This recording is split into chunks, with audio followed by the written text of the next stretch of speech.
वो सब तो ठीक है, लेकिन अब हम इस छलावे से बाहर कैसे निकले? ड्राइवर ने पूछा। इस पर श्याम ने कहा, अब केवल एक ही उपाय है, लेकिन इसमें खून बहने के चांस हैं। हाँ, क्या है वो उपाय? छलावा अभी भी हमारे किसी दोस्त के शरीर पर कब्जा करके बैठा है। हमें उसे मारना होगा, क्योंकि उसकी आत्मा मृत्यु शरीर से ज्यादा चिपकी नहीं होती। जैसे ही हम उसे मारेंगे वो मृत्यु शरीर को छोड़ देगा, फिर वो किसी शरीर में घुस नहीं सकेगा, क्योंकि ये छलावा के बल का एक पर ही हावी हो सकता है। लेकिन हम में से ये छलावा है कौन? वो पीछे सोए स्टूडेंट के शरीर में तो नहीं है, क्योंकि वो होश में नहीं है। वो हम में से एक है, लेकिन हम सब तो जिंदा हैं नहीं। हम में से एक पहले से ही मर चुका है।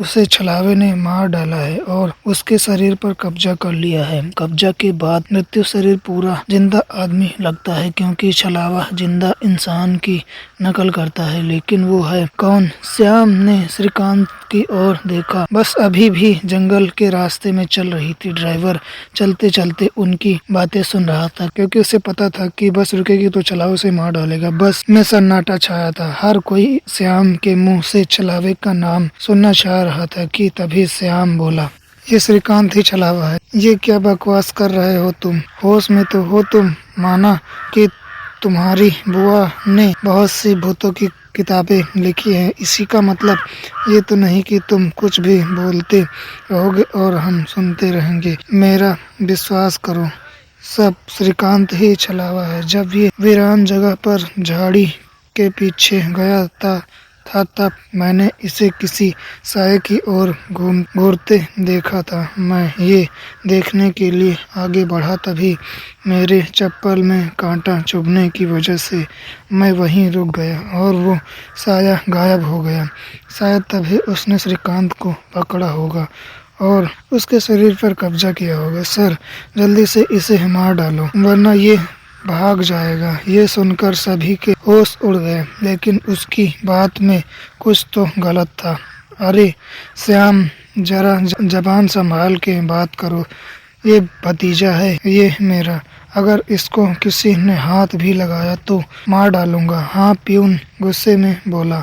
सर जी, इस पांडु की मत सुनिए, मुझे भी, क्योंकि हम सभी ने झाड़ी से आती चीख सुनी थी। श्याम बिल्कुल सही कह रहा है, ड्राइवर बस चलाते हुए बोला। अरे की सुई तो इस श्याम पर भी है। ये भी तो झाड़ी के पीछे गया था और दिखाई नहीं दे रहा था। ऊपर से विकास हम दोनों की नजर से दूर था। शायद इसे ही छलावे ने बस के नीचे खींच लिया हो और वही मार डाला हो। तो ये दोनों क्यों नहीं हो सकते? छलावा, प्यून ने कहा। मैं जिंदा हूँ, मैं छलावा नहीं हो सकता, श्याम ने कहा। हाँ, और ये श्याम हमारी कब से मदद कर रहा है, और ये छलावा होता तो हमारी मदद क्यों करता? अब बचे तुम तो ड्राइवर के बाजू में ही थे, इसीलिए ये श्रीकांत ही छलावा है। विकास सर जोर से बोले। अरे सर, इस प्यून को छोड़ो और सीट के नीचे से रोड डालो और इस छलावे का सर फोड़कर मार डालो, ड्राइवर ने बस चलाते हुए बोला। ये सुनकर श्रीकांत डर के पीछे गया। विकास सर ने सीट के नीचे से लोहे की रॉड निकाली, लेकिन विकास सर ने उन्हें धक्का मार दिया और श्रीकांत के सर पर मारी, लेकिन श्रीकांत वहां से हट गया और नीचे गिर गया। उसने रॉड से दूसरा हमला कर दिया कि तभी प्यून ने पीछे से रॉड पकड़ी और विकास सर से रॉड लेकर उन्हें खिड़की पर ढकेल दिया और उनके सर में दे मारी। विकास सर पकड़कर वहीं तड़पते रह गए और उनके सर से खून निकल रहा था और कुछ ही देर में वो मर गए।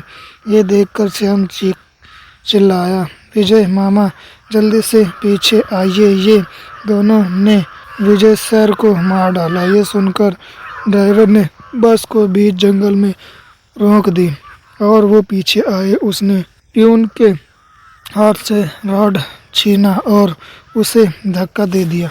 तुम नहीं सुनोगे, इसीलिए पहले तुम्हें ही मारना होगा, ड्राइवर गुस्से में बोला और वो गुस्से में प्यून के सर पर हमला करता कि इससे पहले ही कांच का टुकड़ा तोड़कर ड्राइवर के पेट में घोंप दिया। ड्राइवर जोर से चिल्लाया और नीचे गिर गया कि तभी बस के बाहर से भीड़ की आवाज़ सुनाई देने लगी। रास्ते के बीचों बीच बस लगाई है, इसमें कोई तेजी से चलती गाड़ी टकरा गई तो क्या होगा? बाहर निकालो और इन लोगों को सजा दो। बस के बाहर से आवाज आई और बस पर लोग पत्थर मारने लगे। प्यून आगे की तरफ भागते हुए गया तो देखा कि 5-6 लोग बस पर पत्थर मार रहे हैं। वो गुस्से से चिल्लाने लगे, बाहर निकल कर बोलो, अंदर से क्यों छुप कर बैठे हो? क्या हुआ भाइयों, आप ऐसा क्यों कह रहे हो? प्यून चीख कर कह रहा था,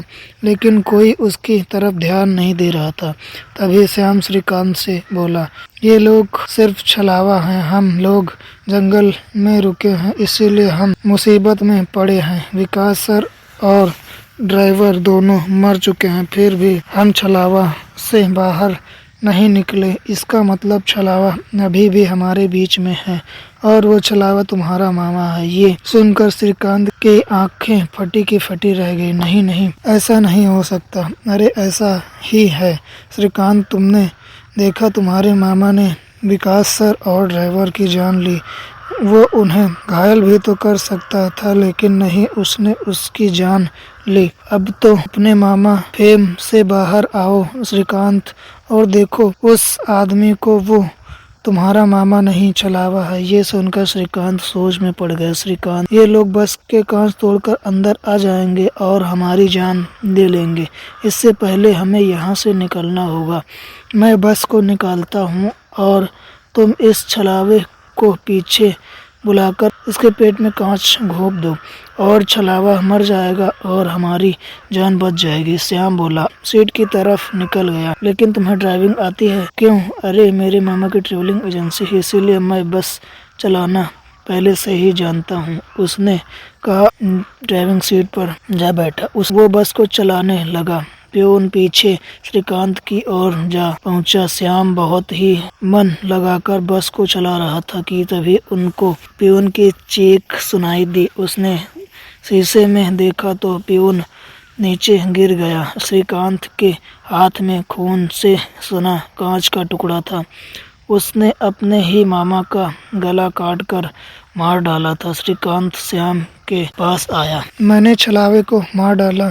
ये सुनकर श्याम जोर जोर से हंसने लगा और उसकी आंखें लाल हो गई और वो डरावनी आवाज में बोला, लेकिन छलावा तो मैं हूँ। ये सुनकर श्रीकांत के तो होश ही उड़ गए। इतने चीख क्यों रहे हो? मैं छलावा हूँ। जंगल में जब बस के आगे सुअरों का झुंड आया था तभी मैं बस में घुस गया था। मैंने बस में सबसे कमजोर और थका हुआ यात्री चुना। ये श्याम थकान के कारण गहरी नींद में सो रहा था। मैंने इसे जगाया और मेरा असली रूप दिखाया।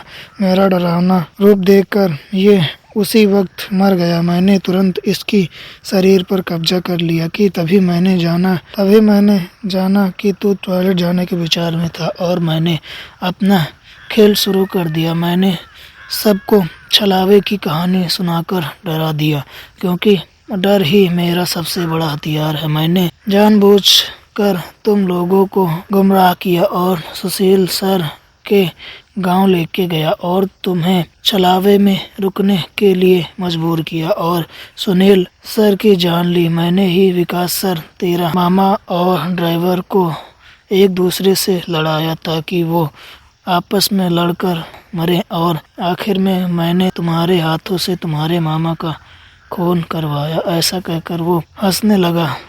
यही मेरा खेल था। तुमने अपने ही मामा की जान ली, उस मामा की जिसने अपनी जान पर खेलकर 2 आदमियों की जान ली, और अब तुम्हारा जीकर क्या फायदा? ये बात सुनकर श्रीकांत की आंखों में आंसू आ गए उसे अपनी गलती का एहसास हो गया था। श्रीकांत, आओ और बैठ जाओ इस ड्राइविंग सीट पर और ठोक दो किसी पेड़ से, ले लो खुद की और सभी यात्रियों की जान, छलावा बोला।